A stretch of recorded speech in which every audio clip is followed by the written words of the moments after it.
কাবা ঘরের হেফাজতের দায়িত্ব সরাসরি আল্লাহ তাআলা নিজে নিয়ে নিয়েছেন। সুবহানাল্লাহ। পৃথিবীতে যুগে যুগে বহু কাফের মুশরিকরা কাবা ঘরকে ধ্বংস করার জন্য এসেছিল, কিন্তু কেউ কাবা ঘরকে ধ্বংস করতে পারে নাই, কারণ কাবা ঘরকে আল্লাহ তাআলা স্বয়ং নিজেই হেফাজত করেছেন। সুবহানাল্লাহ।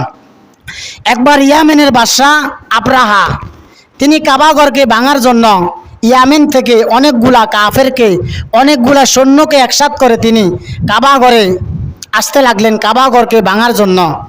ইয়ামেনের বাদশা একদিন তার রাজ্যে ঘোষণা দিল, আগামী বছর থেকে কোনো মানুষ এই ইয়ামেন থেকে কাবা ঘরে হজ করার জন্য যেতে পারবে না। তখন তারা তাদের ইয়ামেনের মধ্যে সুন্দর একটা গির্জা নির্মাণ করলেন। সুন্দর একটা গির্জা নির্মাণ করে তারা ঘোষণা দিলেন, আগামী বছর থেকে আমাদের এই এলাকায় আমাদের দেশে যারা রয়েছে তারা এই গির্জার মধ্যে ইবাদত করবে, তোমরা কেউ কাবা ঘরে হজ করার জন্য যেতে পারবে না। যখন এই কথা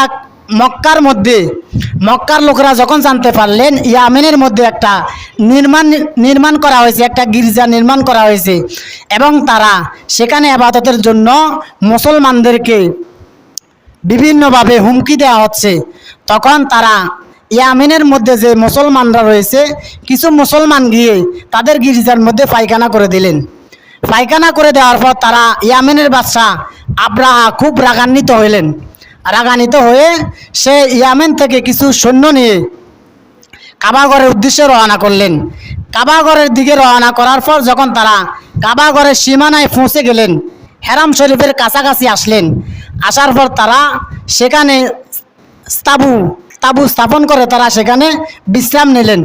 বিশ্রাম নেওয়ার পর তারা ইয়ামেনের বাদশা আবরাহা বললেন, তোমরা রাতে এখানে সবাই বিশ্রাম করো, এখানে রাত্রে আরাম করো, সকালবেলায় আমরা কাবাঘর ভাঙার জন্য কাবাঘরের ভাঙার উদ্দেশ্যে রওনা করব।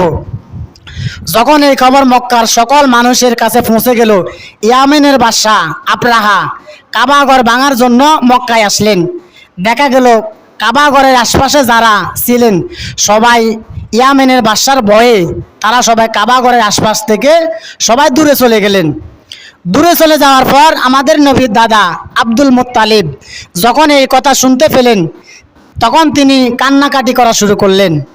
কান্নাকাটি করতে করতে তিনি কাবাঘরের সামনে আসলেন। কাবাঘরের সামনে এসে কাবাঘরকে বলতে লাগলেন, আবরাহার এই বিশাল বাহিনীকে মোকাবেলা করা আমাদের পক্ষে সম্ভব হবে না, তবে এই কাবাঘর যে আল্লাহর এই কাবাঘর যিনি নির্মাণ করেছেন, তিনি এই কাবাঘরকে রক্ষা করবেন। সুবহানাল্লাহ। অর্থাৎ নবীজির দাদা ওই সময় কাবাঘরের দায়িত্বে ছিলেন।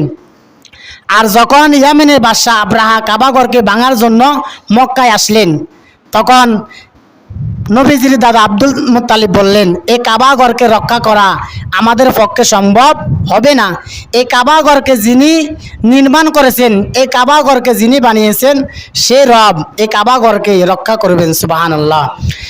আল্লাহ রাব্বুল আলামিন কোরআনুল কারিমে এই কাফের মুশরিকদেরকে আবরাহাকে সতর্ক করার জন্য, আবরাহাকে ধ্বংস করার জন্য আল্লাহ তাআলা তাদের উপর গজব পাঠালেন।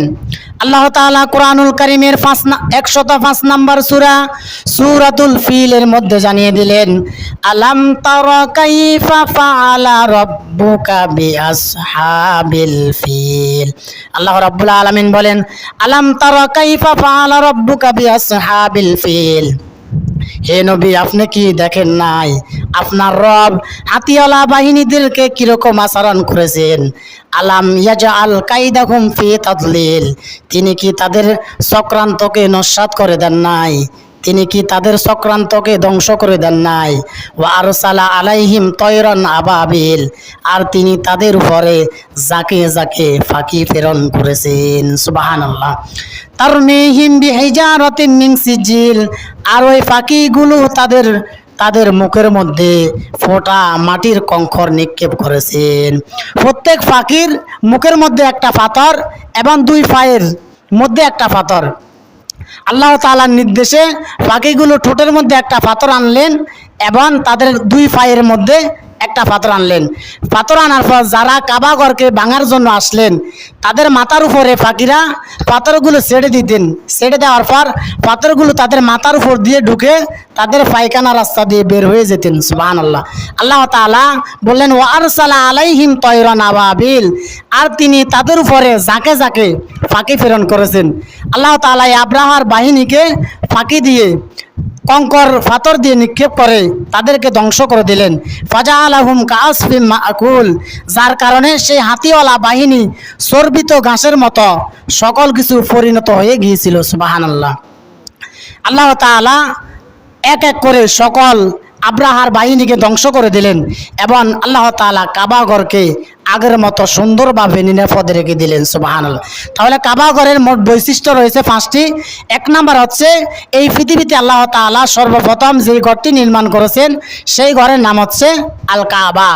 2 নাম্বার বৈশিষ্ট্য হচ্ছে বিশ্ব মুসলিম সম্প্রদায়ের জন্য হজ পালনের স্থান। কাবা ঘরের 3 নাম্বার নাম হলো মুসলমানদের কেবলা। 4 নাম্বার কাবা ঘরের উদ্দেশ্যে যারা সফর করে, কাবা ঘরের উদ্দেশ্যে পৃথিবীতে 3টি মসজিদে সফরের উদ্দেশ্যে ইবাদতের উদ্দেশ্যে সফর করা জায়েজ। 1 নাম্বার হচ্ছে আল কাবা, 2 নাম্বার হচ্ছে মসজিদুল হারাম, আর 3 নাম্বার হচ্ছে মসজিদে নববী। এই 3টি মসজিদে ইবাদতের উদ্দেশ্যে সফর করা জায়েজ। সর্বপ্রথম 5 নাম্বার হচ্ছে কাবা ঘরের হেফাজতের দায়িত্ব আল্লাহ তাআলা সরাসরি নিজে নিয়ে নিয়েছেন। সুবহানাল্লাহ।